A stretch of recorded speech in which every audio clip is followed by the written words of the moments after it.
Intervista se tiġi mwassla lilkom minn Beauty Wisdom u Game Breaker.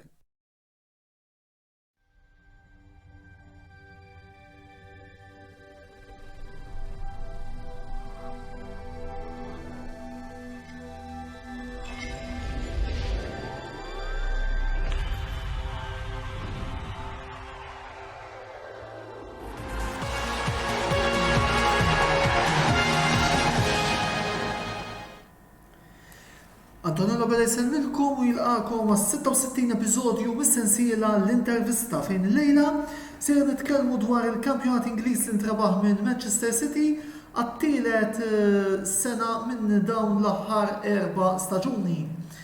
Kif qed intaraw il-lejla miegħi fuq il-panel għandna 3 rappreżentanti ta' klubs lokali li huma Maurizio Cefaj mit-Tottenham Hotspur Supporter Club Malta, Rudolf Gatt mill-Manchester City Supporters Club Malta u Robert Massal qed jirrappreżenta il-klabb lokali ta' Arsenal.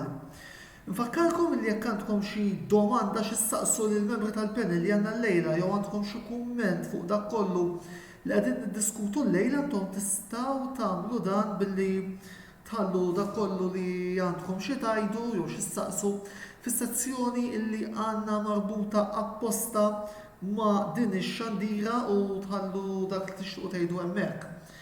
Bħalissa wkoll llum kellna xi logħbiet mill-UEFA Nations League fejn fost l-oħrajn l-iktar logħba li tinteressa lilna l-Maltin hija dik illi mill-grupp li fih ser ikollna t-tim nazzjonali Malti l-Estonja tirbaħ 2-0 kontra San Marino. Għaldaqstant wieħed issa jawgura li t-tim ta' Davis Manja jirbaħ il-konfront kontra San Marino li ser kollu nhar il-ħadd li ġej biex għall-inqas hekk niġu pari punti ma' tim Estoni qabel ma' eventwalment jintlaq il-konfront dirett bħallum ġimgħa fl-Istedju Nazzjonali ġewwa Taqali. Bħalma minna ġimgħa li għaddiet il-lejla ser niftħu biskeda qasira li din id-darba tirrigwarda il-Premier League. Din iskeda ġiet ippreparata mill-korrespondent tal-paġna tagħna għal futbol Ingliż James Side. Nismgħu ftit x'għandu xi James u mbagħad nibdew id-diskussjoni flimkien mal-mistednin tagħna.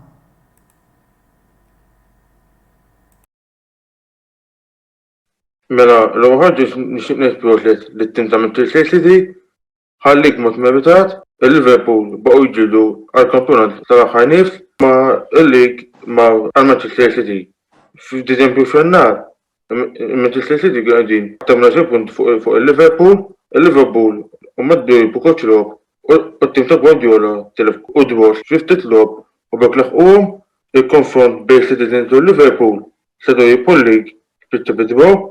Kif nafu wkoll, il-Manchester City fallu milli ma wissim dak il-penalti li bekk setgħu jieħdu l-lig ġimgħa qabel, ma fl-aħħar mill-aħħar ħadu l-lig b'għar dik monta mill-aqwa kontra Aston Villa fejn kien tlebxi minn taħt u f'temp ta' ftit minuti jiskru ġlieda. Il-ġlieda għaż-żona taċ-Champions League kellna ġlieda li kienet bejn Chelsea, Tottenham, Arsenal u Manchester United. Chelsea għamluha b'mod faċli, però nemmen li kellhom huma waħda dal-istaġun għax wara li ħadu il-UEFA Champions League l-istaġun li għadda tennejt il ħajħarit ġew il-kampjonat kellna t-tim ta' Tottenham Hotspur fejn fl-aħħar mill-aħħar maraw l-erba' fil-bidu tal-istaġun kellhom bidu mhux daqslan tajjeb, iżda ma wasla tal-coach Antonio Conte dew jġibu riżultati fosthom il-logħba deċiżiva ta' kidabxejn kontra Arsenal u bekk spiċċaw b'Bobba post. Kellna l-Arsenal fejn ma spiċċaw wara jum 5 post, nemmel li għamlu improvement mill-istaġun li għadda fi qatt spiċċaw f'post fl-Ewropa, ħadejt li vera biedu jidħlu fiċ-Champions League. Imma nemmel li 5 post għall-Arsenal ma nemmenx li huwa pożizzjoni ħażina, nemmel li dis-sena marru ħafna ħjar. Il-Manchester United li hija ma kellhom staġun diżastru, jiena bħala supporter ta' United jien kuntent xejn din il-pożizzjoni nemmen il-Manchester United dis-sena kellha tieħu tazza li ma nexxilix u li kellha tidħol fl-ewwel erba' b'mod faċilment. Fis-seba' kellna West Ham United nemmen kienu staġun tajjeb hekk kif jiġu għamluha post fl-Ewropa din is-sena għamluha għall-UEFA Europa Conference League għarafu li m'għandhomx għadwa li jistgħu jibdu ħafna plejers parti mi toħba ma tajjeb ħafna fl-opinjoni tiegħi.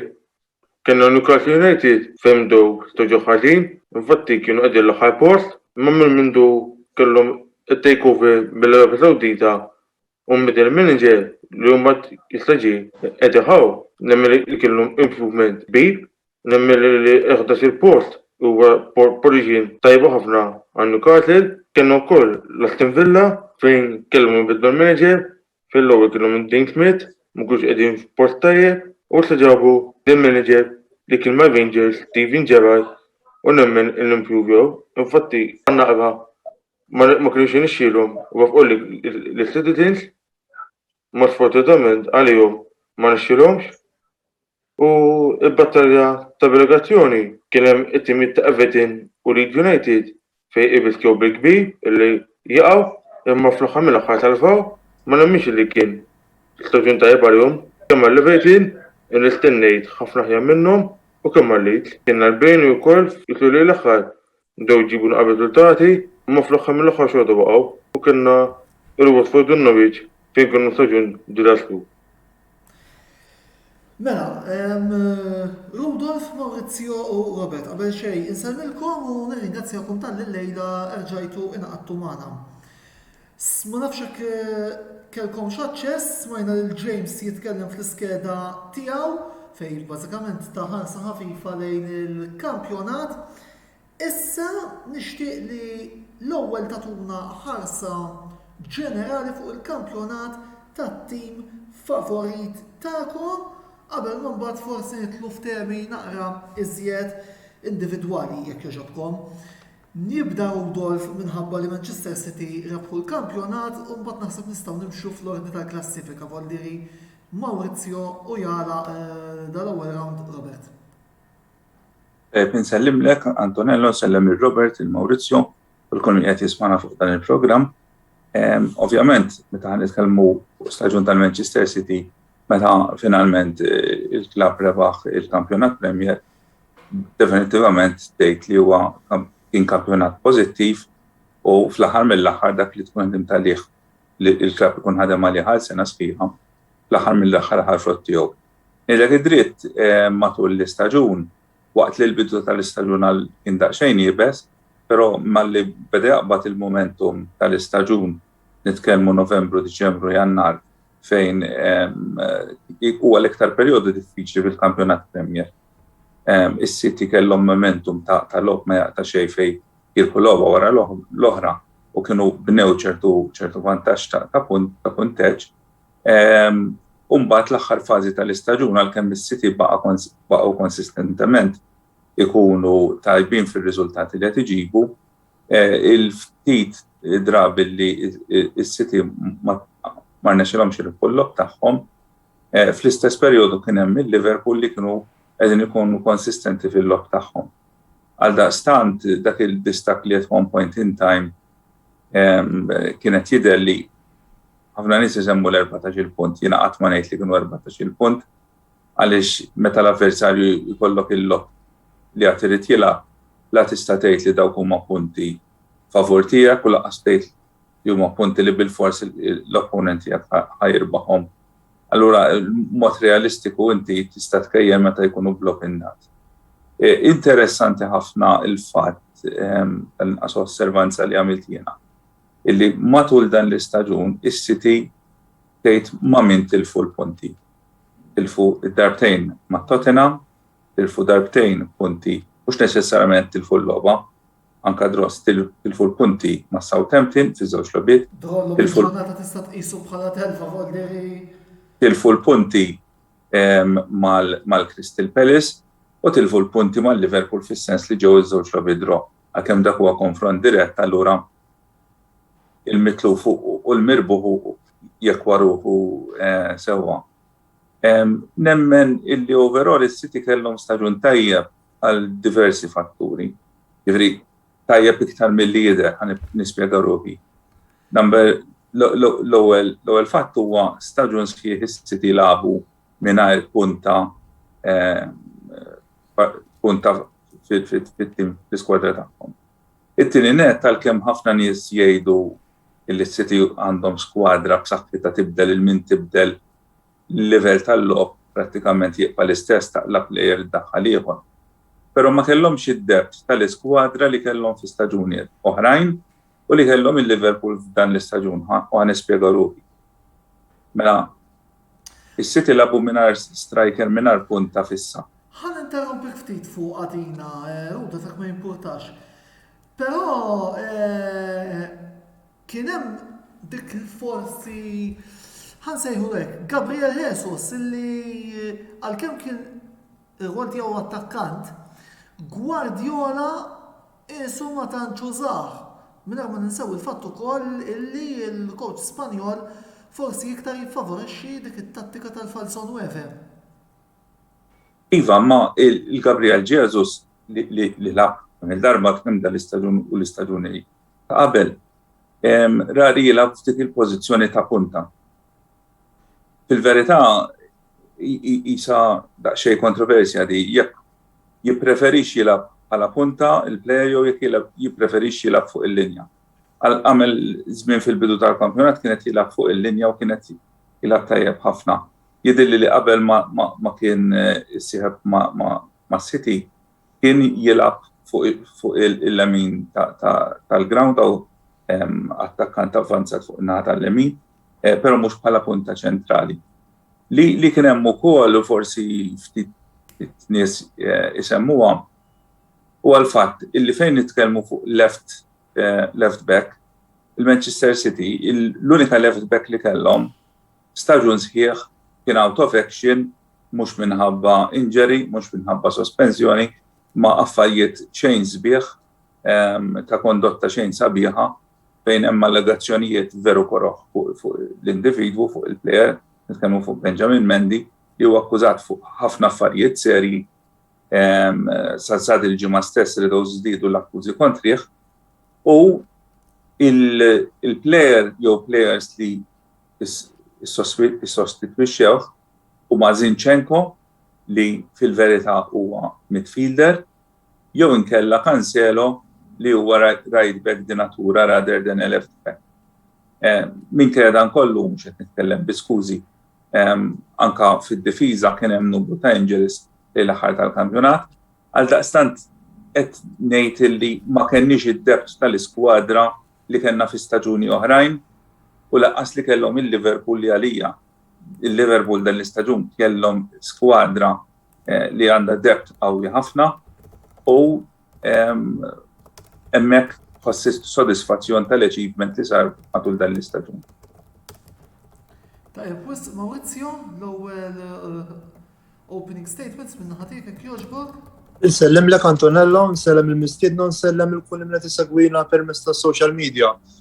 Nixtieq l-ewwel nibda billi nawgura ħafna lil Manchester City tar-reb tal-kampjonat għax naħseb li kien kampjonat merbuħ b'mod ta' livell għoli, meta inti jkollok rivali tiegħek huma t-tieni Champions, li telgħu fil-final ta' Champions League ħajjoħloq ċertu rivalità kbira. Minħat tagħna ta' Tottenham kien staġun ta' emozzjonijiet differenti għax bdejna fuq nota tajba, però sfortunatament imbagħad Nuno Espirito Santo beda jitlef dressing room fl-opinjoni tiegħi ukoll beda inaqqas ħafna anke tattikament u ċertu manuvri li għamel li ma swewx tajjeb. Conte, konna nafu Conte s-CV tiegħu u Conte beda jipprova jsewwi l-affarijiet li kien hemm li sfortunatament kienu ilhom snin jirdu jiġu msewwija, però Conte nexxielu badna triq ta' nipprovaw kemm jista' jkun nikwistaw punti. Konna nafu li triq tagħna hija mhux triq faċli għax meta inti jkollok players li mhumiex committed biżżejjed u rew mhux fl-era ta' Nuno Espirito Santo manka f'ta' Mourinho u anke fl-ejla l-aħħar ta' Pochettino. Meta jkollok dawn tip ta' players diffiċli tikkopera. Imma Conte beda billi jindirizz lill problema li sfortunatament Mourinho ma ndirizzax u beda billi fi Jannar mbagħad ma kwistajna l-Kulusevski l-Bentancur u daw il-players marru ma' klabs oħra. So gost li season spiċċajni fi Champions League, pero finħal oħra tħoss diżappunt għax meta tara d-distanza bejna u bejn il-Liverpool u s-City bil-fors tajt li kemm fadax nimpruvjaw. U xi ħaġa li Sew fejn kontu għalkemm is-sabbat se nitkellmu fuqha. Eżattament. Meta kien hemm dik il-bidla maniġerjali, Volleri xorta naħseb illi Tottenham għandhom għalfejn ikunu Iva. Le ekku il-bidla maniġerjali tkun xokk mhux għal players biss anke supporters. Is-supporters fis-sajf tibbekja manager u tajt li l-akwisti li għamil tajbina dal-manager f'daqqa waħda jitlaqu jiġi ieħor u inti awtomatikament tispiċċa li tajt is-signings li għamilna ħajkunu deni għal dal-manager allura inti jkollok dak iċ-ċertu inċertezza. Però kif qed ngħidu, kien tista' tgħid staġun sodisfaċenti considering li kien staġun diffiċli wkoll. Tajjeb, wis Robert, l-ewwel kummenti tiegħek b'mod ġenerali jekk jogħġbok. Mela, Ħaj Antonello nawgura lil Rudolf fil-Manchester City bħalma għamel Maurizio kien veru kampjonat mirbuħ u naħseb li kien wieħed memorabbli għax meta tara l-oppożizzjoni li kien hemm ngħidlek illi it was a hard fought championship ħanejdu hekk. L-Arsenal jekk nikkonsidra l-ewwel tliet klobiet konna qegħdin l-aħħar bla ebda punt it-tele klobba li labna kienet kontra Manchester City li kważi anki is-supporters tagħna bdew iċarġbu għal kull gowl li bdejna naqalgħu. Però Arteta bil-mod il-mod irnexxielu idawwar it-tim, dawwar il-players, naħseb li kif qal tajjeb Maurizio aħna wkoll kellna l-istess problemi bi players illi firdu dressing room u f'Jannar neħħejna dawk il-players illi kienu labeled as troublemakers, ħanejdu hekk. Jiena għalija l-iżbal li sar f'Jannar illi neħħejna l-uniku striker li kellna u ma replaceajniex. U allura spiċċajna illi labna l-aħħar lobbiet mingħajr striker u biex taxxa id-dinja mbagħad spiċċa weġġa Tierney, weġġa Ben White u spiċċajna anke fuq wara Batutti. Però jien ma nħoss li l-Arsenal fallew ir-raba' post għax tilfu ma' Tottenham jew tilfu ma' Newcastle. Jiena nħoss li r-raba' post tlifnieh meta tlifna ma' Burnley, meta tlifna ma' Southampton, għax dawk kienu l-lobbiet li kellna n-hand u li suppost kellna nirbu. Ġifieri, però fl-aħħar mill-aħħar ngħid li għat-tim li beda jibni Arteta għall-ammont ta' players li ġew introdotti din is-sena u għall-età tat-tim li għandna, naħseb li that's the best that we could have achieved.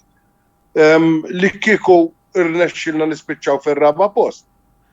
Bl-ikbar onestà ngħid li konna nkunu srani għax jiena nħoss li l-ewwel erba' li hemm qudiemna huma timijiet kollha aħjar minnha. Mela, fuq dal-argument se nitkellmu naqra iżjed tard ħalli nibdew ukoll nidħlu ftit fuq it-temi individwali nfakrukom ukoll li se nkunu qegħdin naġġornawkom fuq il-logħba mill-UEFA Nations League bejn Spanja u Portugal ma li jkollna xi goal update se ntellawulkom fuq il-grafika. Rudolf, nibda bħalma anki għamlu Maurizio Robert imma darba fismi u fisem ukoll it-tim kollu tal-Kamra Sportiva nifraħ lilek u lill-sħabek il-partitari ta' Manchester City għal-rebħ ta' dan il-kampjonat. Biss minkejja kollox, alright, irbaħtu l-Premier League, irbaħtuh għat-tielet sena f'dawn l-aħħar 4 staġuni, 93 punt kontra 92.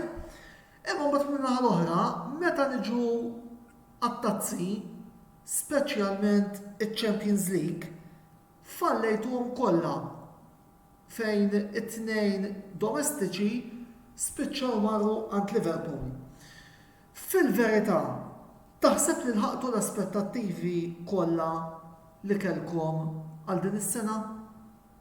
Għax orajt, tirbaħ il-lig.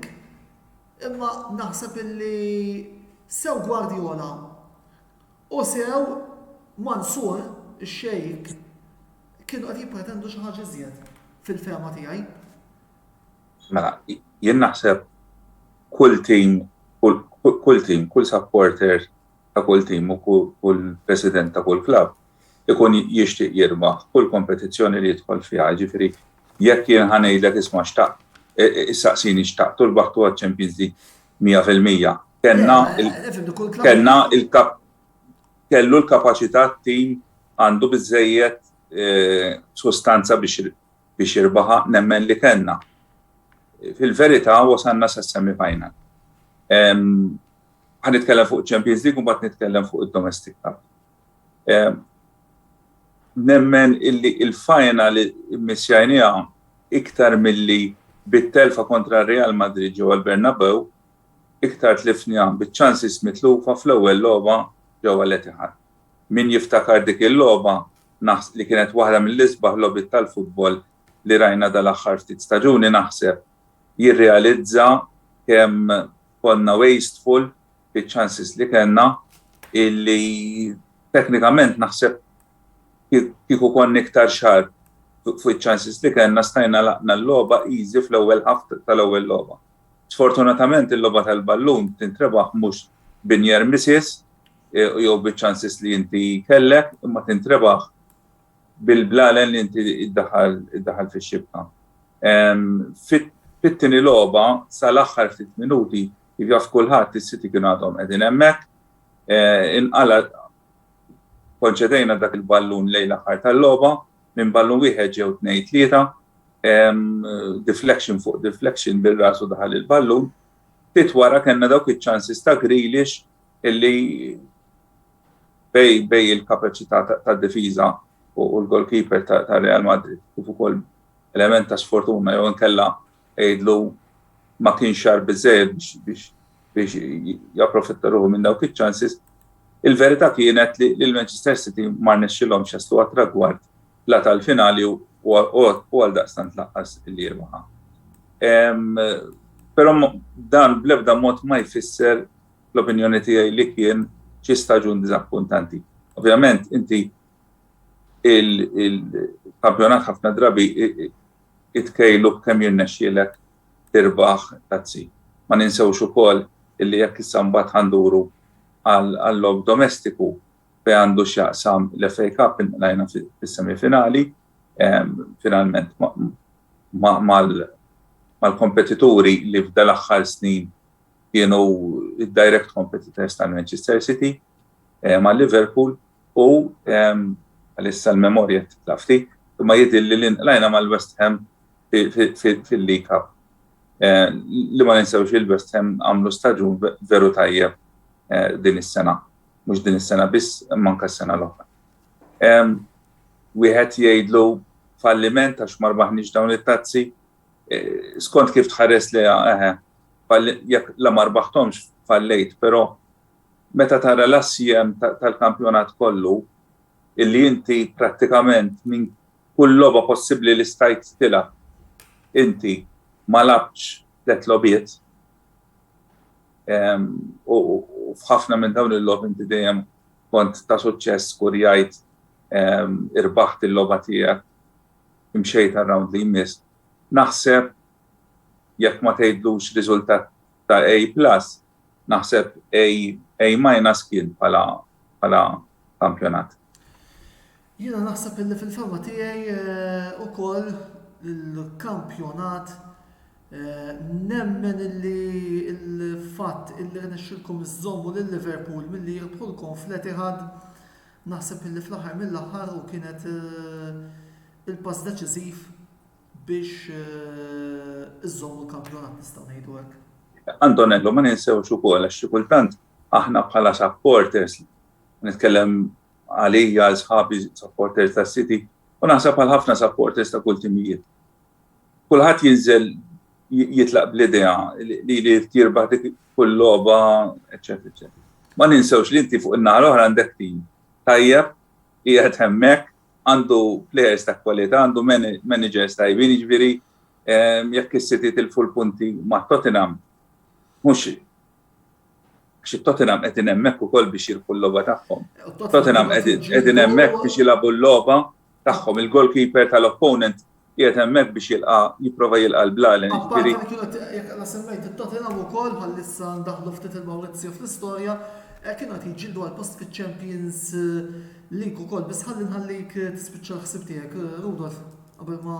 Li kont qed ngħid, inti ma tinżilx tilgħab il-logħba tal-futbol waħdek. Tilab tajjeb kemm inti tajjeb, tilab kemm tilab tajjeb, ma tix tinsa li għandek l-opponent tiegħek. Fil-logħba tal-futbol jeżisti l-element tal-lak bħal f'kull logħba u f'kull sport ieħor, jeżisti l-element tal-iżbalji kemm tal-goalkeepers, kemm tal-attakkanti, kemm tad-difiża, kemm tal-midfielders, kif ukoll żbalji arbitrali, żbalji tal-VAR. Issa, wieħed ħajoqgħod jgħid għax kontra l-Everton dak missu taħt penalty. Kien hemm okkażjonijiet oħra fej jiena nista' nargumenta bil-maqlub għax kontra l-Liverpool nemmen li kellu jitkeċċa Milner fuq żewġ fouls li għamel, nemmen li kellu jitkeċċa Thiago pereżempju. Daw fl-aħħar mill-aħħar meta titfaħħom fuq il-miżien they even out. Ġifieri il-punt prinċipali tiegħi f'dal-argument huwa iva inti qiegħed hemmhekk u qed tilab però mhux qed tilab waħdek.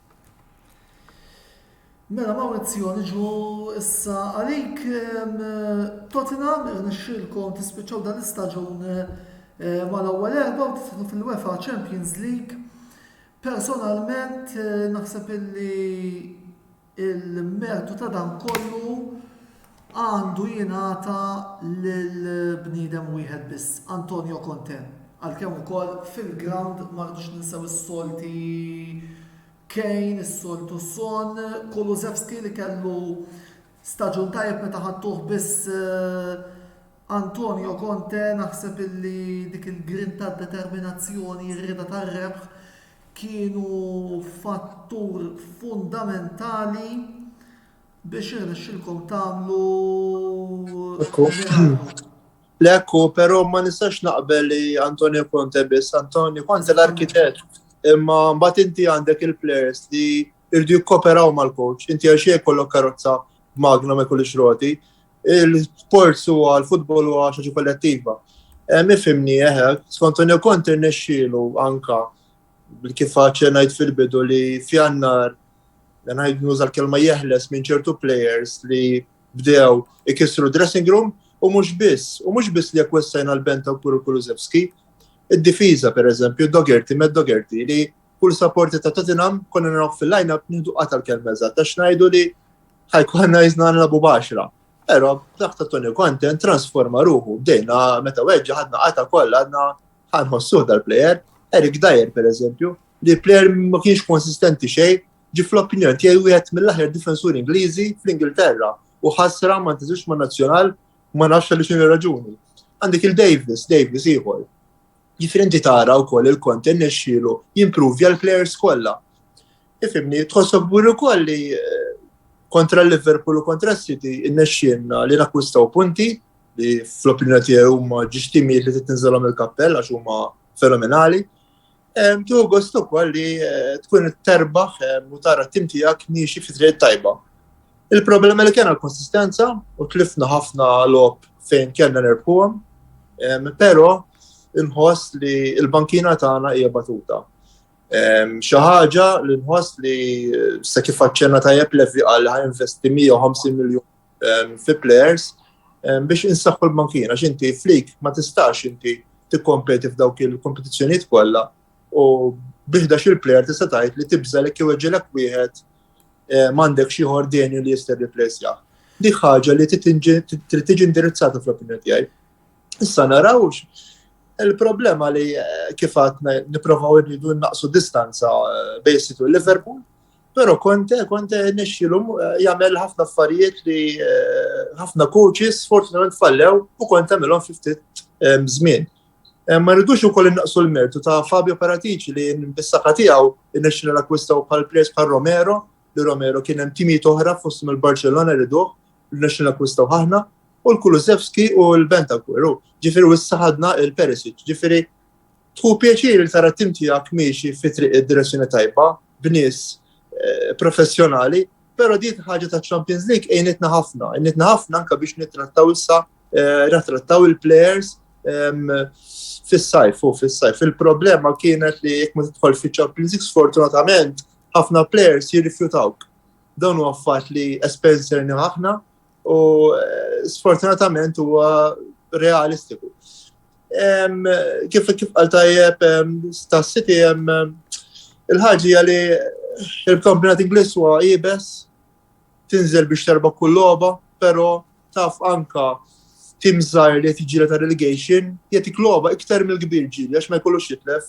Ġifieri kampjonat Ingliż huwa qed mill-aqwa fl-opinjoni tiegħi qed mill-aktar kampjonati diffiċli fl-Ewropa. Vera aħna niġu kritikati kultant għax ngħid imma Tottenham meta jipprogressaw, imma tara r-riżorsi ta' Tottenham u tara ir-rivali kontra Tottenham kontra min tikkompetu.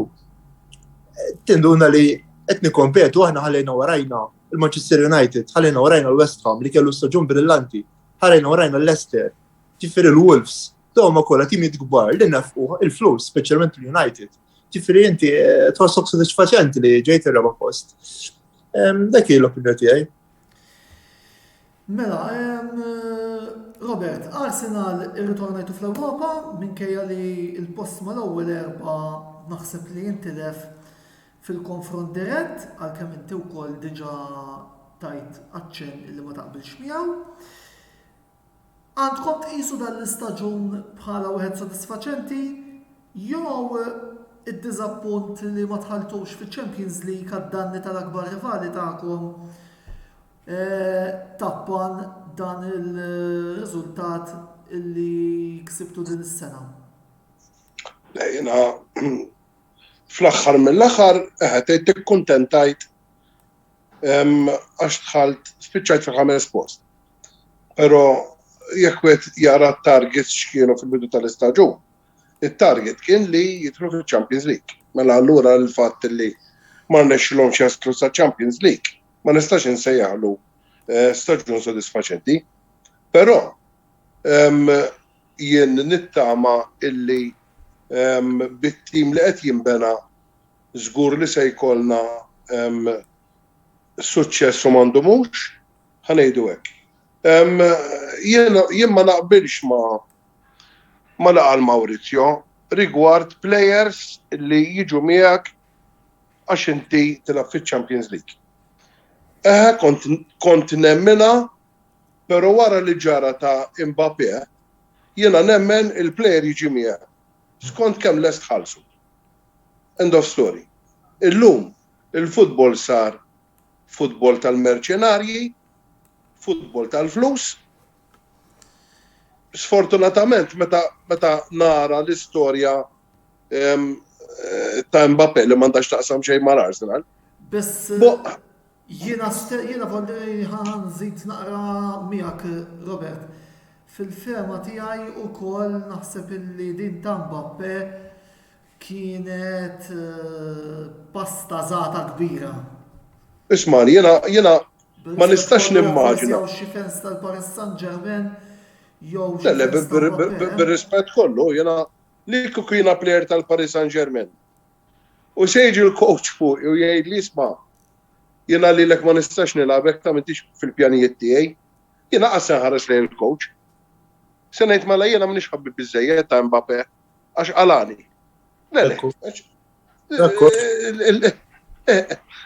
Ġena f'din is-sitwazzjoni.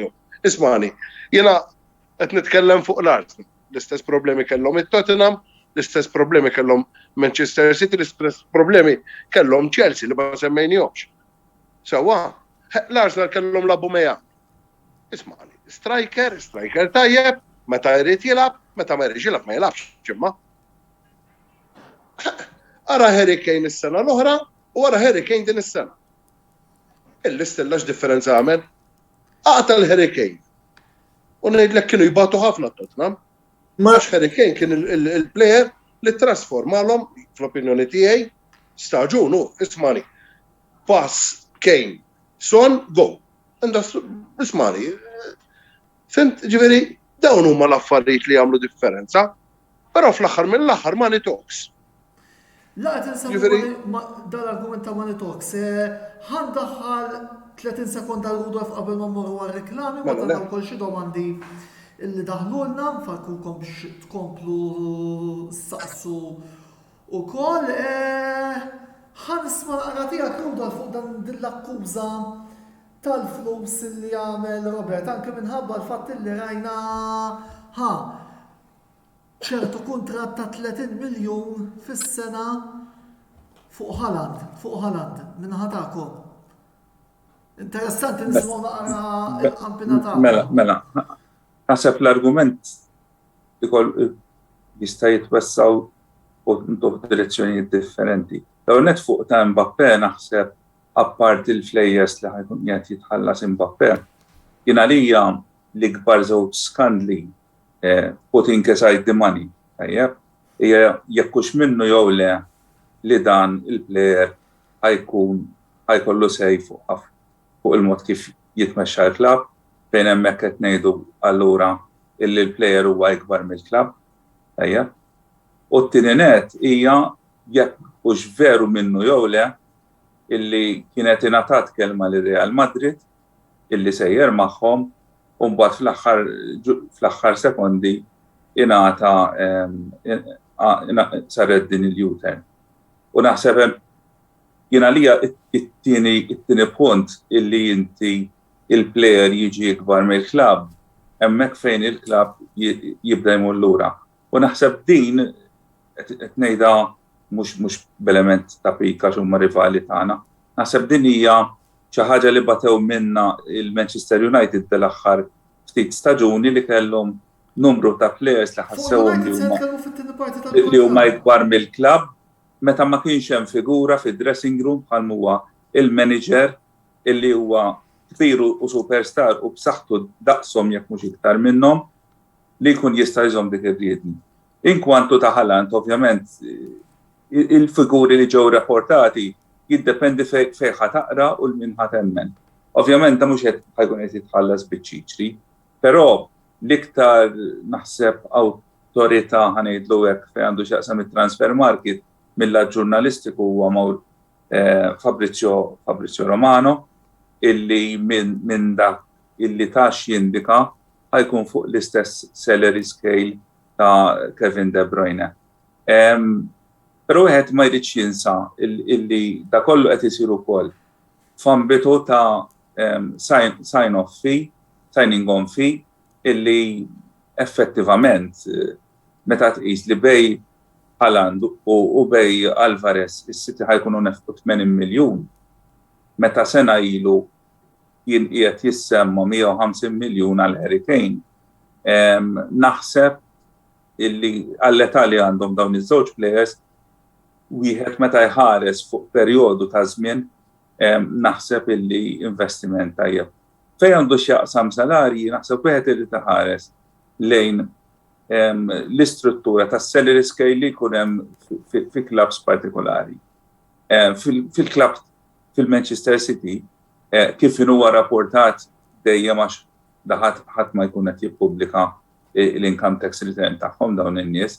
Għandek it-top earners li huma Kevin De Bruyne li naħseb bir-rispett kollu jistħoqlu li jkun it-top earner tal-klabb u eventwalment ħajkun hawn Haaland li bil-potenzjal li għandu dak li għamel mal-Borussia Dortmund nispera li jkun worth dawn il-flejjes li qed jitħallsu. Fl-aħħar mill-aħħar jekkux investiment tajjeb jew le, tkun tista' tgħidu wara staġun, wara żewġ staġuni meta inti tara dan il-plejer x'ħajtik. Jien niftakar 7 snin ilu meta is-City iffirmaw il-Kevin De Bruyne, niftakar kummentaturi pundits Ingliżi, ex-players, posthom Paul Merson jidilli, illi jgħidu City signed a flop, askin tajab għal Chelsea, eccetera, eccetera.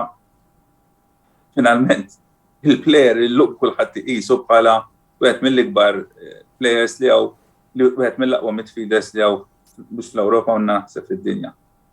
Kollox huwa relattiv fil-ħajja. Jien niftakar meta Thierry Henry qed immur żmien ilu kien mal-Juventus qasam il-staġun. Issa il-Juventus għandhom storja kbira fil-calcio mercato.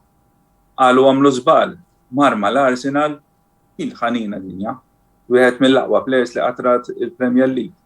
Xi kultant kollox huwa skont iċ-ċirkostanzi circumstantial. Li ma skwadra qiegħed tilab ma' min qiegħed tilab min huma n-nies li qed tilab magħhom il-manager li jkollok, kollox jagħmel differenza. Ta' Mbappé jien nerġa' ngħid dik li ma ġbitnix. Illi jekk huwa minnu dak li ġie kwotat għalija m'hemmx fibra, m'hemmx karattru fl-istituzzjoni. Mela, grazzi lil-Rudolf Roberto Maurizio, immorru għal waqfa qasira ta' riklami jibqgħu magħna għaliex fit-tieni parti tal-programm se nitkellmu fuq Manchester United, għandna wkoll xi domandi u wkoll l-aħbarijiet ta' supporter clubs rispettivi li għandna mistednin il-lejla. Għaldaqstant, ibqgħu magħna dal-waqt magħkom.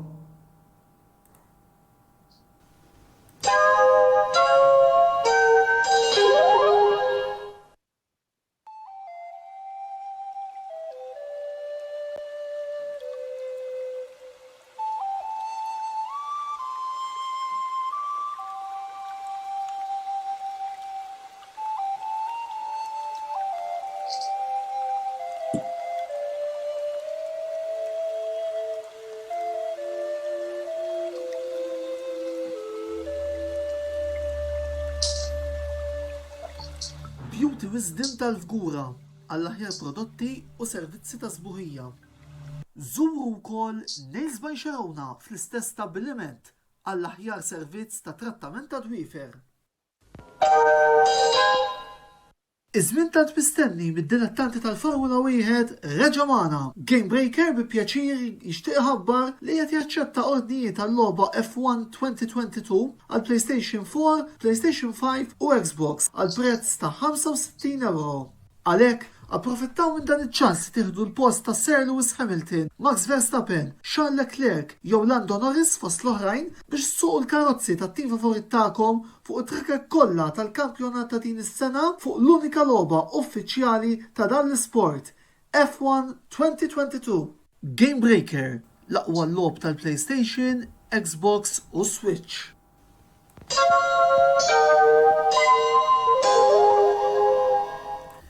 Merħba lura t-tieni parti tal-programm l-intervista, il-produzzjoni ta' diskussjoni l-Kamra Sportiva ittella kull nhar ta' ħamis wasalna wkoll lejn l-aħħar battuti ta' dan l-istaġun, fadlilna madwar 2 programmi 3 oħra fejn il-lejla flimkien miegħi Antonello Abela kif qegħdin taraw għandna lil Rudolf Gatt mill-Manchester City Supporters Club Malta, Robert Massa mill-Arsenal Supporters Club Malta u Maurizio Cefaj mit-Tottenham Hotspurs Supporters Club Malta. Bħas-soltu nfakkarkom min jixtieq jisaqsi xi domanda jista' jagħmel dan fis-sezzjoni illi għandna marbuta apposta għalikom ma' din ix-xandira. Insellem ukoll lil Dustin Zammit u l-Marija Lorda Scorrer li qegħdin isegwu dan il-programm u għandna hawnhekk żewġ kummenti u għandna domanda li hija indirizzata lil Robert u lil Rudolf minant Roland Solars fejn hija tisaqsina jekk taħsbux illi Arteta ser ikun il-Guardiola li jmiss. Roland Solars kollha l-iskola fl-imkien niftakar. Iżomma l-Lazio u coach lokali tajjeb ħafna Roland. Roland huwa coach lokali tajjeb ħafna. Ismani, meta tħares lej Guardiola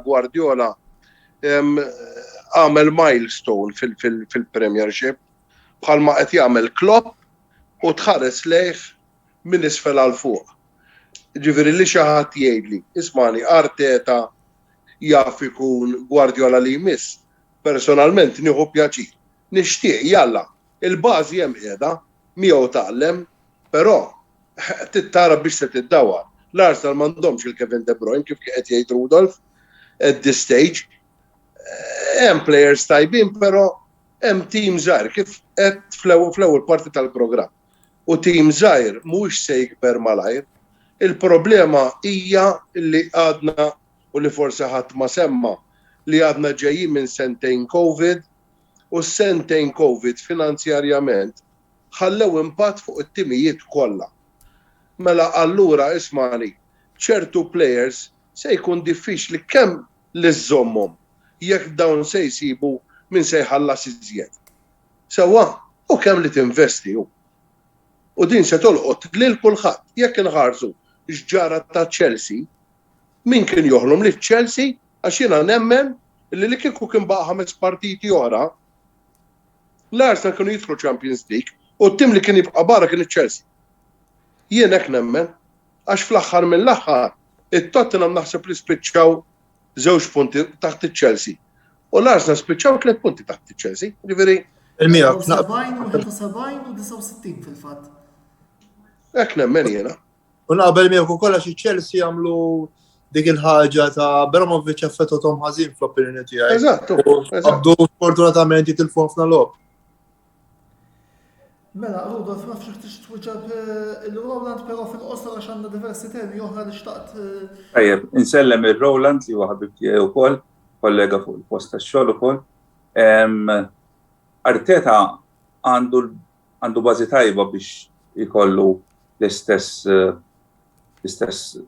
tragward u traġitt ta' Guardiola. Ma ninsewx li Guardiola il-filosofija tal-futbol tiegħu ġejja minn Johan Cruyff, minn wieħed meta wieħed jaqra u jsegwi dak kollu li jgħid Guardiola, dejjem il-point of reference tiegħu huwa Johan Cruyff, illi anke jekk wieħed imur pereżempju jagħmel it-tur tal-Etihad, waħda mill-affarijiet li jgħidulek fit-tur illi fil-uffiċċju tiegħu ġewwa l-Etihad ritratt wieħed għandu Johan Cruyff. U dak huwa l-istil ta' futbol illi ittraxxenda ġewwa il-Barcellona, illi xorob minnu Pep Guardiola, illi ħammiegħu meta tela mal-Bayern Munich li ġab miegħu meta ġie mal-Manchester City. U ma ninsewx li fil-Manchester City is-suċċess mhuwiex solament Pep Guardiola imma wkoll l-istruttura amministrattiva li għandek il-Soriano u Begiristain li huma kollha ġejjin mill-istess filosofija.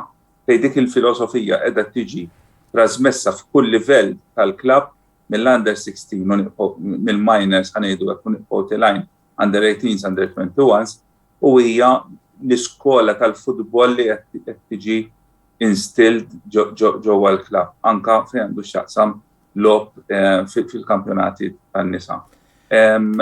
Nemmen li Arteta huwa manager tajjeb ħafna, ovvjament u di għajda Guardiola stess. Jina kon daqshekk ta' suċċess, għax kelli players tajbin ukoll. Ġifieri inti tista' tkun l-aqwa manager, imma finalment ħajkunu l-players li ħajatwaw il-pjan tiegħek. U di torbot ma' dak li kienet jgħid Robert. Ovvjament jekk inti għandek l-istilel fit-tim tiegħek għandek ċans iktar li l-pjan tiegħek jinnex. Fil-fatt ukoll dal-punt ta' l-istruttura għajjimulna Alexander Kutajja li wkoll kien mistieden f'xi programmi reċenti tagħna da stant inselmu lilu kif ukoll il-podcast lejja illi qiegħed isegwi dan il-programm. Biss issa nidħlu naqra fuq tema li naħseb hija taħraq ħafna qabel xejn. Fuq Liverpool ser nitkellmu l-ġimgħa d-dieħla meta nagħmlu l-programm tat-Tazzi Ewropej, suppost għamilna stedina lil wieħed mis-supporter clubs lokali tal-Liverpool. Nisperaw li jkollna tweġiba fil-pożittiv ħalli wkoll nkunu nistgħu niddiskutu fuq l-istaġun tar-Reds, jiġifieri dawk ħanħalluhom il-ġimgħa d-dieħla. Issa però rridu naffrontaw tema illi hija sorpriża fil-fema tiegħi fin-negattiv għaliex bir-rispett kollu lejn forsi il-parti ta' dan it-tim li ser insegwi u nixtieq li forsi hawn min irid jista' jirribatti wkoll. Manchester United kellhom staġun diżastruż fil-fema tiegħi personalment, ħankellem naqgħin fuq nota personali qabel ma nħalli il-mikrofonu fuq il-pen fakkarni ħafna fl-istaġun 98-99 li kellhom l-Inter fejn kellhom 4 coaches, injuries, diżastru, taħwit. U din is-sena rajna l-istess fil-kamp ta' Manchester United. Nixtieq nuħu round minant il-panel fuq dal-għandu sorri bil-Star Red Devils, ma nafx min jixtieq jibda. Ħanibdew Maurizio għax Rudolf u Robert diġà kellhom round f'din it-tieni parti u naħseb illi tajjeb nibdew minn Maurizio. Il-problema tal-Manchester United fl-opinjoni tiegħi huwa li jridu jaċċettaw il-fatt li nbidel iż-żmien. Qabel il-United kienu, pereżempju, jekk hemm plejer tajjeb ma' tim B, pereżempju biex ma nsemmix timijiet, u fl-Ingilterra jixtruh bla problemi. Illum il-ġurnata ma hekk. Illum il-ġurnata eżempju jekk jridu plejer ta' tim ieħor fl-Ingilterra jew ħajiswa ħafna flus għax hu homegrown. Jew nkella ħassib kompetizzjoni kbira mis-City, mis-Chelsea, minna mill. Il-problema ta' United mhix finanzjarja, ma naħsibx hija finanzjarja. Le, pereżempju ngħidu United, Rooney, Ferdinand, kieku taħseb li qegħdin f'da żmien Rooney u Ferdinand ħajkun hemm l-United biss taħseb għalihom, taħseb is-City, iċ-Chelsea, timijiet oħrajn u Newcastle, mhux se jagħtu kompetizzjoni lill-United għalihom, u dak fattur naħseb li jinsew ċertu nies. Plus hekk inħoss jiena wkoll li coach li ċans jaħdem. Ma sax ġibt il-Solskjaer, alright, da telħom final ta' wara xran nagħmlu tal-op jerpu. U mbagħad għax għadda minn perjodu ħażin neħħejtu u ġibt coach li fl-opinjoni tiegħi laqasu coach għal dak director. Ġifieri ċertu affarijiet, ċertu żbalji qed jibqgħu jirrepetu ruhom tal-United, dik il-problema mhux jitalmu mill-iżbalji. Però mbagħad fuq naħa pożittiva nemmen li Ħanterrobik sekonda Maurizio fuq il-kwistjoni tal-coach. Biss jien għandi ħafna ħbieb li jżommu ma' Manchester United, minn hawnhekk nixtieq ukoll insellmilhom u anki uħud minnhom grazzi tas-sapport kontinwu li jagħtu lil dan il-programm li jgħiduli Solskjaer ma kellux jibda dan l-istaġun addirittura. Ifhimni ħares, imma mbagħad Solskjaer telħom final u tilfuq bil-penalties. Eżatt, kellu ġifieri Solskjaer fl-opinjoni tiegħi kien jaqal ħafna kritika, mhix ġusta. Fimni. Il-problema tal-United huwa li jridu jaħtru coach u nemmen li b'Ten Hag għandhom kandidat ideali. Jibda il-coach jagħtu ċans jaħdem. Tim irid mill-inqas 4-5 transfer markets biex jifflorixxi u jixtri ċertu players. Illum il-ġurnata tal-market m'għadux il-market li kien 10 snin 20 sena ilu. Illum għandek il-Paris Saint-Germain, għandek ħafna timijiet li hemm iktar flus xintefqu, ma jistax inti titplejer tieħdu faċilment. Di Mourinho qala stess meta kien coach tal-United. Għal San, għal tip ma sax tmur fuq Tottenham u tgħidulhom bħal-passat ħanħidulkom il-San kif kienu għamluna Berbatov u b'players oħrajn. Illum il-ġod ħassib resistenza.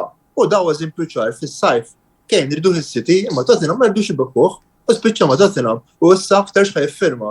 Ġifri dan huwa fatt realistiku li rridu narawh ukoll. Imma il-livell ukoll tal-kampjonat Ingliż tala ħafna. Illum il-ġurnata anke tara West Ham tara timijiet oħra, tara għandhom players li huma ta' ċertu livell. Ġifieri United ukoll qegħdin jiġġieldu ma' clubs kbar ukoll, m'għandekx clubs żgħarhom fil-Premier Ingliż. Il-United fl-opinjoni tiegħi iridu jabdu coach bħal Ten Hag, jidħu l-finanzi, forsi l-staġun jista' jkun forsi anke jekk ma jkunx Champions League iżommuh jissapportjaw u minn hemm tkun il-pass li jibdew jarmaw ftit.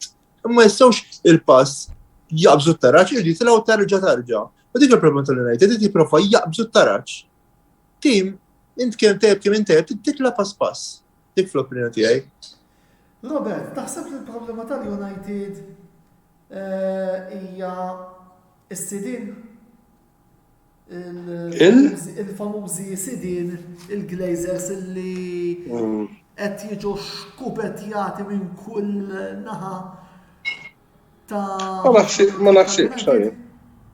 Ma naħsibx tajjeb, jiena ħanejdlek jiena fl-aħħar mill-aħħar il-Glazers huma bħas-sidin tal-Arsenal Amerikani meta riedu plejer marru xtrawh. Ġifieri ma nistax ngħid li ma kooperawx. Naqbel mal Maurizio li isma' li żminijiet inbidlu u t-timijiet impruvjaw. Però isma'ni mill-banda l-oħra jiena nifhem isma' l-istatura tat-tim tal-United dejjem kienet kbira. Mela dan ma tistax tissapporti. Inti ma tistax tgħid isma' jien ħanamel sentej ma nieħu xejn maqtuh. It's not the style tal-United. Jiena għalija l-iżbal tal-United hija li inafset il-panic button u bdew ibidlu coach f'coach bit-tama li ismani ftit ilu jiena insegwi bħalma taf inti anke lil Roma fl-Italja. U ftit ilu qed nara intervista ma' Mourinho fejn dan qal isma' Alla ħares kelli nitkellem veru x'jiġri f'Manchester United għax tibqgħu imbelħin min jikkmanda u min jiddeċiedi. Looking forward li naqra l-ktieb jien. Għax jiena nemmen li iwa meta jkunu klabs kbar hekk xi ħaġa hemm. Ma nistax nemmen pereżempju għandek plejer bħal Pogba. Ta' kol istess Pogba li kien hemm pereżempju mal-Juventus. Jiena nħoss li Pogba kien ilu biex. Pogba daqshekk issa qalu nispiċċaw. Jien nemmen il-klabb li mistiegħu diġà lest imma fuq Pogba.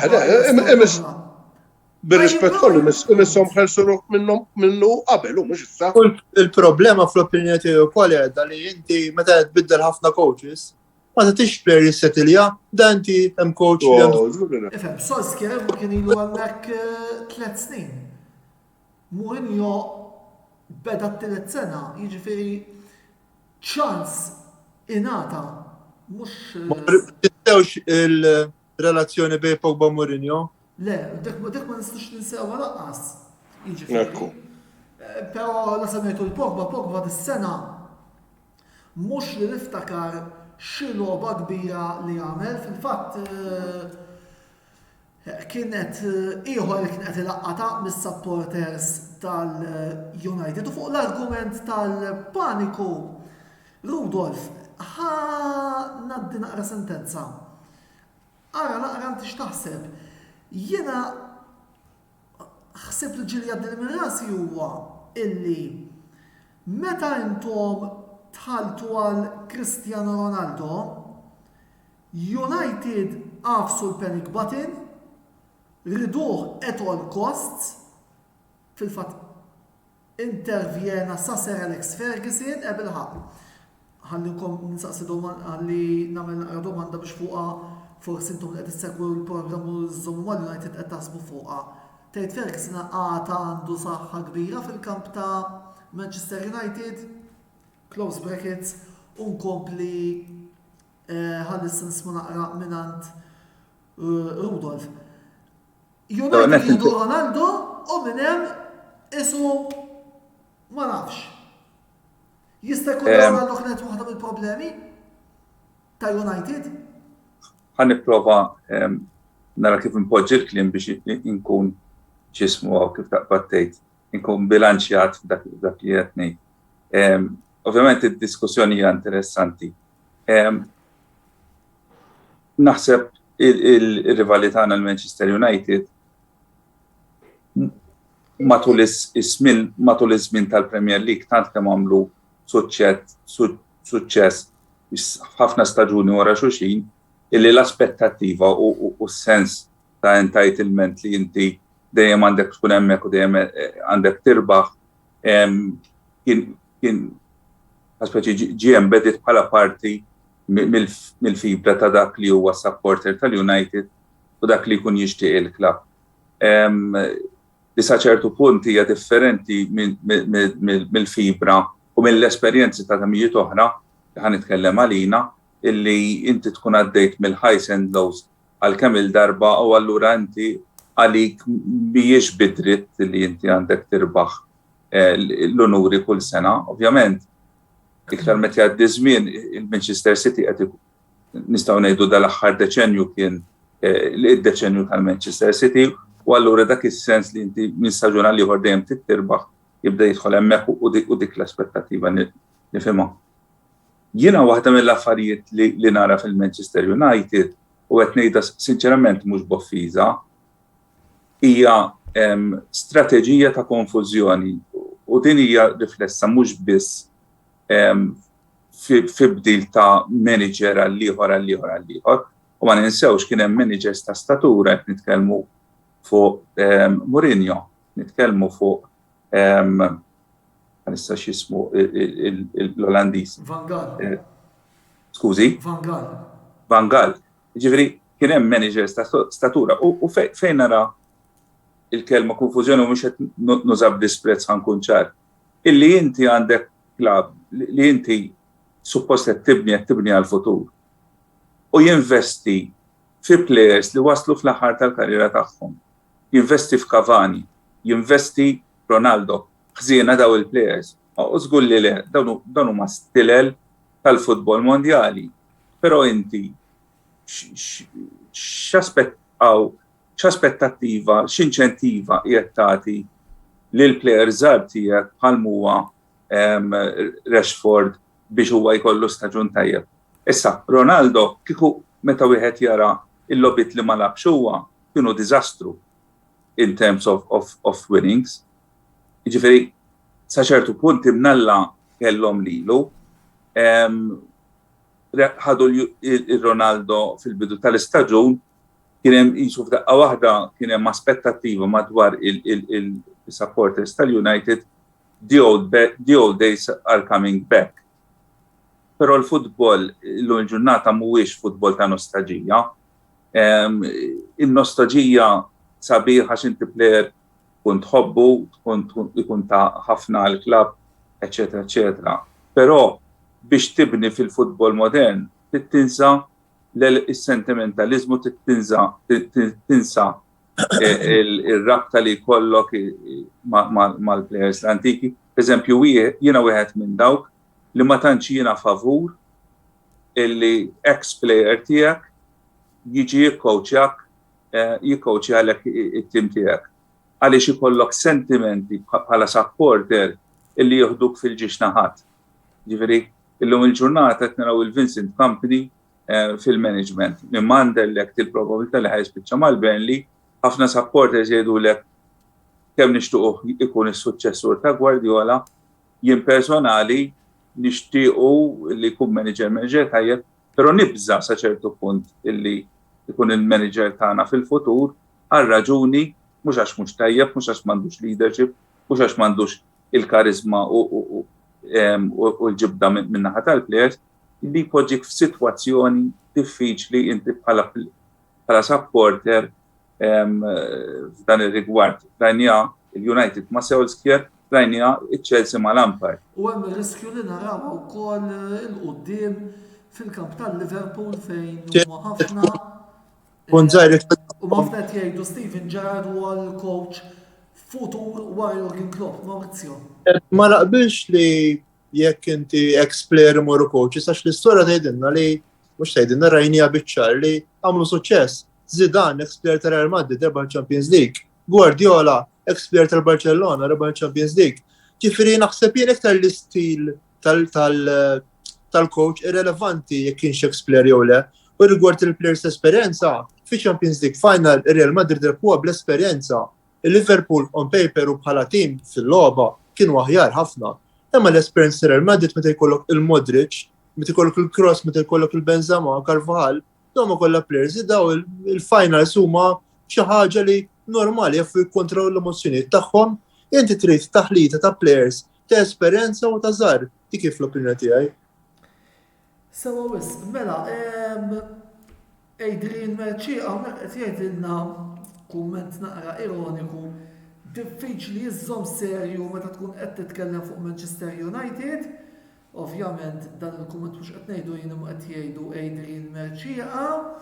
Mark Schembri jawgura lilek Rudolf għar-rebħ tal-kampjonat, nsellmu wkoll l-Anthony Abela li qed jarana l-lejla. Mela, id-domanda li jmiss naħseb li nista' ukoll impoġġi id-domanda li tafalna Mark Schembri.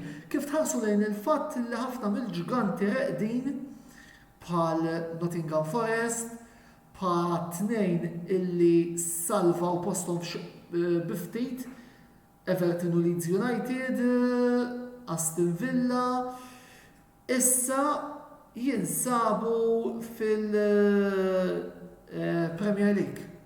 Ifhimni, fl-opinjoni tiegħi jiena vera rajt jinsabu fil-Premier League u nifirħilhom. Però it-triq tagħhom jibsa, ifhimni, nbili tkun kif qal tajjeb tal-Manchester City, skużani nsejt ismu. Inti fil-Premier League. Li għandna xi problemi. Jidher li għandna xi problemi bl-awdio ma nafx hekk trid. Alright. Nistama'? Iva s-saħjar. Niskużawna il-problemi tal-live. Konnet ngħidu li meta vera right clubs bħal Nottingham Forest nifirħilhom li telgħu fil-Premier League imma ma nistgħux nimxu b'nostalġija għax ifhimni. Illum il-ġurnata il-lik li kienu jikkompetu fih Nottingham Forest mhux il-lik s'issa. Ġifieri kompletament differenti. Għadma ħafna jibsa naħseb iktar milli jaħsbu. Jiena naħseb fl-opinjoni tiegħi. Mela, min issorprendikom iżjed dan l-istaġun? Tista' tkun sorpriża pożittiva, tista' tkun sorpriża negattiva. Robert. Bħala sorpriża pożittiva naħseb li West Ham. Għalkemm jiena dejjem hemm li West Ham għandhom tim tajjeb. Bħala sorpriża negattiva huma l-Everton. Jien qatt ma ħassejt li l-Everton għandhom tim ta' dik il-pożizzjoni. Ejja, fil-fatt. L-Everton ismani jekk m'għandix il-figuri qudiemi ta' ma jekk wieħed jara x'kien nefa' Ancelotti biex bena tim. Ismani, dawk il-plejs ixtar Ancelotti kollha għadhom hemm. Minnhom konna qegħdin ngħidu l-Everton fir-riskju li jlaqtuha. Ismani, l-Everton ħanejtek jien li nżomma l-Arsenal ħadd pjaċir li salvaw logħba qabel għax kieku kienet tkun deċiżiva l-aħħar logħba mal-Arsenal l-Everton. Dik ir-rabħa mal-Crystal Palace. Eżatt. Swed. Kienu tnejn xejn minn taħt. Jien naħseb kulħadd jaqbel li l-sorpriża pożittiva kienu l-West Ham. Naqbel ukoll li mill-lat negattiv kienu l-Everton, jiġifieri. Jiena fil-bidu tal-kampjonat kont qed naħsibhom li ħajkunu qegħdin jiċċallenġaw għall-ewwel 6 postijiet għal-6 post. Għaliex kont qed nemmen li l-akkwisti li għamlu kienu akkwisti tajbin. Għalija kienet daqsxejn sorpriża wkoll id-downfall tal-Leeds.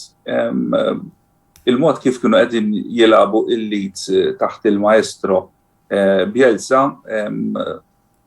ma bsarx li kienu ħajjispiċċaw f'dak eżawsti tal-imod li anka manager kbir bħal Bielsa jispiċċa item ħesrem il-pożizzjoni tiegħu mal-Leeds United. Kelli dispjaċir ukoll ħanuża din il-kelma fuq il-Burnley li għalkemm l-istil tal-lob tagħhom mhux l-istil tal-lob tal-Manchester City, però għal diversi raġunijiet għandi sospot għat-tim tal-Burnley u u jalla it-tim tal-Burnley ma jerġax idum ma jerġa' jkun fil-Premier League. Looking forward li nara il-Nottingham Forest lura fil-kampjonat Premier tim illi fil-passat ħalla marka fil-logħba tal-futbol Ingliż u dejjem sabiħ li jkun hemm l-ismijiet il-kbar tal-futbol Ingliż qegħdin jikkompetu fl-istess lig. Ma ninsewx li l-era ta' tim tiġi u tispiċċa minn żmien għal ieħor ikun hemm tranzizzjonijiet, imma dejjem ikun sabiħ kulħadd naħseb illum il-ġurnata jgħidlek jiġri jibda l-kampjonat għaliex ġejjin xarej bla futbol ma tantx nieħdu pjaċir. Fil-fatt ukoll Adrian Merċija qed jgħidilna ninsab kuntent li Forest jinsabu lura fil-Premier League. Domanda interessanti minant Warren Caruana fejn qed jgħidilna taħsbu li Manchester United sar tim milli jixtri players skont kemm jagħmlu likes fuq il-medja soċjali bħal Instagram u Twitter. Fl-opinjoni tiegħi ma naħsibx. Dawk il-miljoni kbar ta' flejes, ma naħsibx li klabb ħajot jara l-likes. Jena naħseb li din xtraw players nemmen, per eżempju, li huma tajbin, li per eżempju meta xtraw il-park iksir żball mis-South Korea, li ħabba l-market Korea, għanna l-ura jagħtik spinta l-qoddim, però fl-aħħar il-kwalità. Biex ngħidu kollox, fil-fatt kien ma kienx titolari, imma kien riserva li rigward disappunt ninaqas magħkom li l-Everton kien disappunt l-aktar tim li disappuntani għax meta tara tim bħal dak dawk il-players jiġila ta' relegation hija xi ħaġa titiskantak. L-aktar tim li sorprendina naħseb West Ham għax kompetew kieku naħseb ma avvanzawx fl-Europa League, naħseb kienu jikkompetu sal-aħħar għal-post fi Champions League. Dik l-opinjoni tiegħi. Mela kumment oħra minn Alex Kutajja fejn qed jgħidilna Nottingham Forest kellhom manager kbir għax kif spiċċaw huma. Kien għamel rekord li ma naħsibx jista' jintlaħaq illi rebaħ kampjonat wieħed u irnexxielu jirbaħ it-tazza taċ-Champions għal darbtej illi pressa poco naqbel ma dak kollu illi qed jgħidilna Alex hawnhekk. Nottingham Forest, apparti li kellhom staġun tajjeb ħafna fil-Championship, iħtara l-lista ta' timijiet ta' Premiership jibda mill-Arsenal li qalaw mill-FA Cup. Ġifieri ismani, Nottingham Forest, jimrix nistennu li Nottingham Forest ikunu title contenders, pero ma nistennix li Nottingham Forest ikunu mal-aħħar ħamsa tal-aqqas. Jiddependi. Jekk jirnexxielhom iżommu il-players li għandhom. Tittar se jarmaw it-timijiet anke nsejħilhom hekk madwar. Mhux li għandhom players li jedin b'self magħhom mhux tagħhom dik fattur li trid tikkonsidra. Irridu ħafna timijiet veru. Jekk għall-Bayern irridu il-Spence, smajt. Eżatt. Jiġi konsidrat. Mela, issa lil-lejla għandna 3 rappreżentanti tal-klabs lokali nixtieq li bħalma jiġri dejjem nieħdu nagħtu naqra spazju l-klabs rispettivi tagħkom biex ittuna l-aħħar aħbarijiet illi kellna appuntu mill-Arsenal Supporters Club, mill-Manchester City Supporters Club jidher li Robert ukoll. Alright, xsibna tlifna l-kollegament u mit-Tottenham Supporters Club jibda Maurizio u mbagħad Rudolf u jala dan ir-round Robert. Mela bħala ħabarijiet ġodda nippjanaw li noħolqu event tal-ħar tal-istaġun niċċelebraw ukoll li kellna staġun tista' tgħid bid-diffikultajiet kollha li kien miegħu kien staġun sodisfaċenti. Nixtieq nieħu l-opportunità li ningrazzja l-membri tal-kumitat li jaħdmu ħafna Anka kellna l-pandemija, sfortunatament bħal kull klabb ieħor f'Malta tkun daqqa lura, però aħna komplejna ninvestu u komplejna nibnu u tħossok privileġġjat li tifforma parti minn kumitat li jaħdem l-oqfin. U nirringrazzja wkoll is-supporters tagħna li waqt il-logħob noħolqu atmosfera sabiħa u xi ħaġa li ta' tikkuraġġ kompli taħdem mhux. Nipprovaw kemm inżommu dejjem permezz ta' social media u għandna l-website tal-maltaspurs.com nżommu kuntatt u nkunu l-vuċi tas-supporters Maltin li żommu tagħtilha. Aħna nipprovaw kemm jista' jkun nabbażaw ħafna fuq social media għax nagħmlu li dik hija l-way forward il-ġurnata biex tattratti iktar nies u tħeġġi iktar nies jattendu għall avvenimenti li tagħmel. Bażikament dak l-aħbarijiet li għandna l-klabb. Rudolf. Tajjeb, ninsabu f'sena ta' tranzizzjoni bħala Supporters Club. Għandna bħala Supporters Club inna waqfin 12 sena, għal dal-aħħar 12 sena il-klabb tagħna konna niltaqgħu ġewwa stabbiliment ġewwa San Pawl il-Baħar, ġewwa Buġibba, u konna mmexxijin bħala President Mr. Paul Sammut. Nhar il-ġimgħa li għaddiet kellna il-laqgħa ġenerali annwali tal-Kumitat tal-klabb tagħna. L-istabbiliment fejn aħna konna niltaqgħu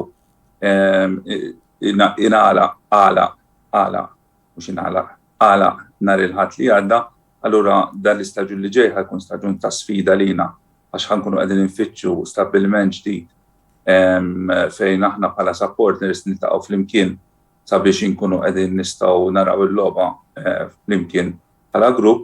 Dak huwa wieħed mit-targets li għandna għal dan l-istaġun. L-istess kif għal Mawrizzju ħankunu qegħdin naħdmu biex ħankunu qegħdin norganizzaw avveniment fejn aħna nkunu nistgħu niltaqgħu bħala supporters, familji u ħbieb tagħna biex niċċelebraw dan l-istaġun li għadu kemm għadda, looking forward tal-istaġun li ġej, u ovvjament ħankunu qegħdin inħarsu l-qudiem biex l-istaġun li ġej bħala klabb lokali konna żewġ miri prinċipali. Inkomplu naħdmu fuq l-isfera tal-membership, l-membership tagħna għadni kemm rajt messaġġ illum ħatiftaħ uffiċjalment fl-4 ta' Lulju u ħankunu qegħdin nikkomunikaw through social media kif wieħed jista' jingħaqad membru tagħna, u wieħed mill-għanijiet tagħna għall-istaġun li ġej huwa li iktar tard matul l-istaġun li ġej nkunu qegħdin naħdmu biex nippruvaw intellgħu grupp ta' supporters li nitilgħu naraw il-logħba flimkien bħala grupp rather bħala milli bħala individwi, xi ħaġa li għamilniha fil-passat u minħabba l-pandemija konna waqafna minn dan it-tip ta' avvenimenti. Nixtieq nħodi l-okkożjoni biex nirringrazzja il-Paul Sammuta għal 12 sena illi kien ilu bħala President ta' Supporters Club, u onura li qed nieħu over minn għand Paul. Paul ħajqa' magħna bħala membru fil-Kumitat, imma ħass il-ħtieġa illi jkollna tibdil fil-tmexxija tal-klabb fejn għandi pjaċir ngħid illi din is-sena ingħaqdu numru ta' żgħażagħ fil-klabb fil-kumitat magħna li lilna jagħtina fiduċja biex inkomplu naħdmu għaliex nemmnu illi s-support għal Manchester City u qegħdin naraw anke mill-mod kif qed jevolvi l-membership tagħna minn sena għal sena il-Manchester City qed jattiraw iktar support lokali u għalina huwa ta' sodisfazzjoni. Fl-aħħar mhux l-inqas Robert?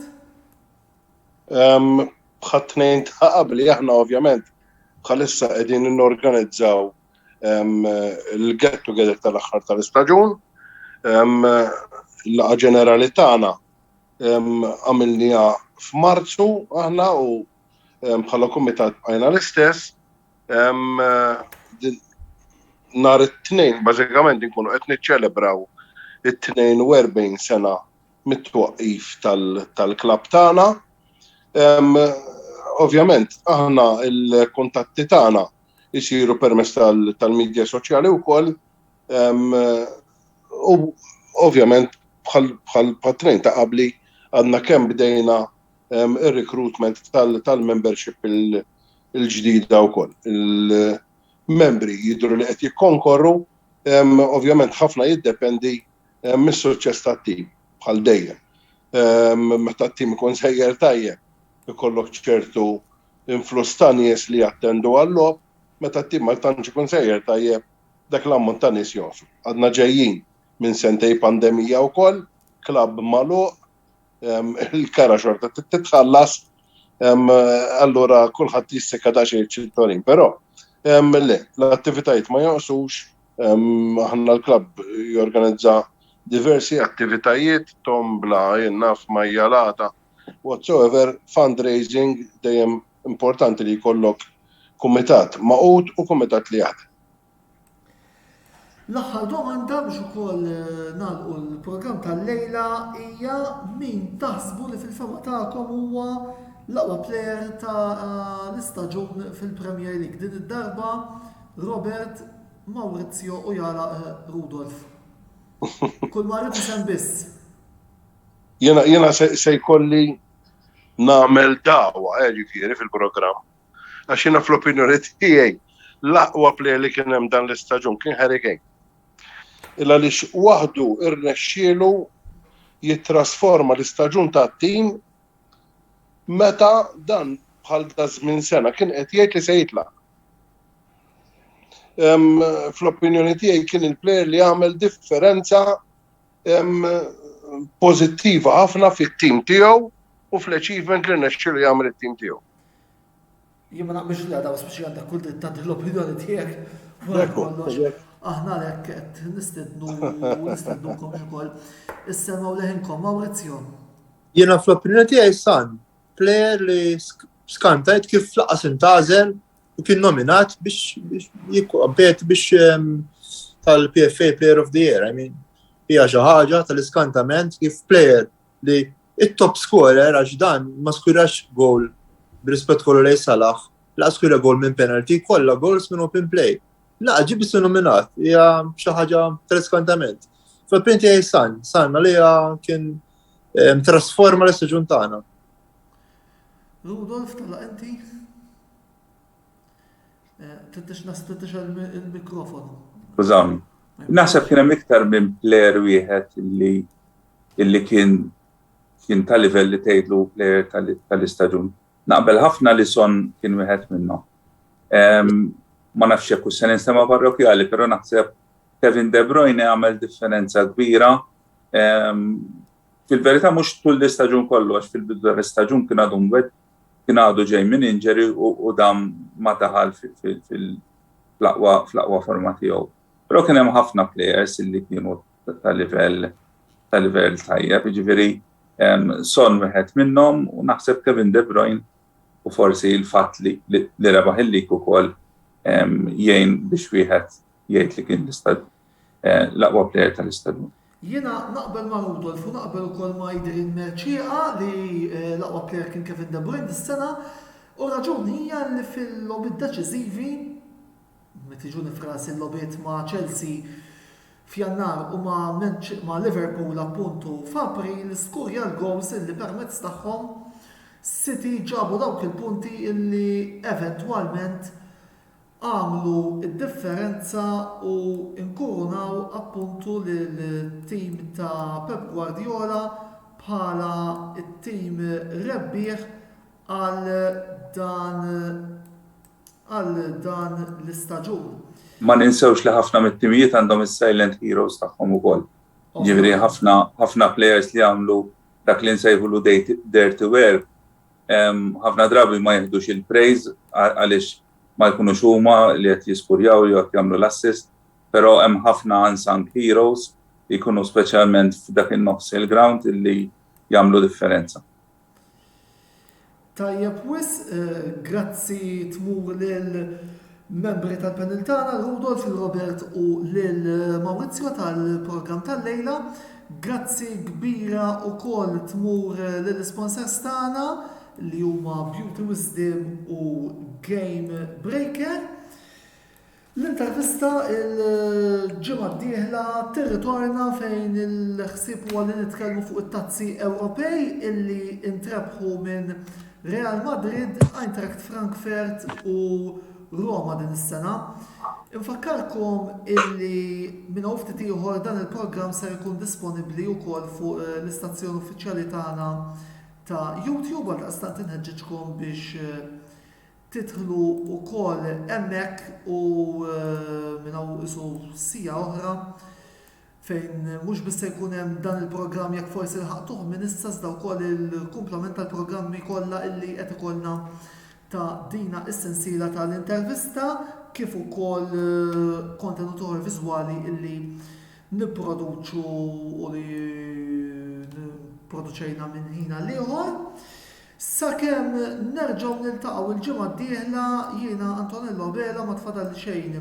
Xi nżid li fnidilkom grazzi tal-li lejla kontu magħna u jekk alla jrid niltaqgħu bħallum ġimgħa għal programm ieħor minn din is-sensiela.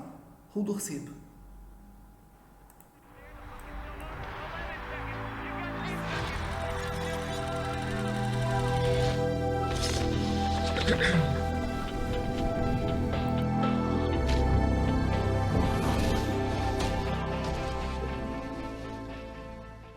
L-intervista ġiet inwassla lilkom minn Beauty Wisdom u Game Breaker.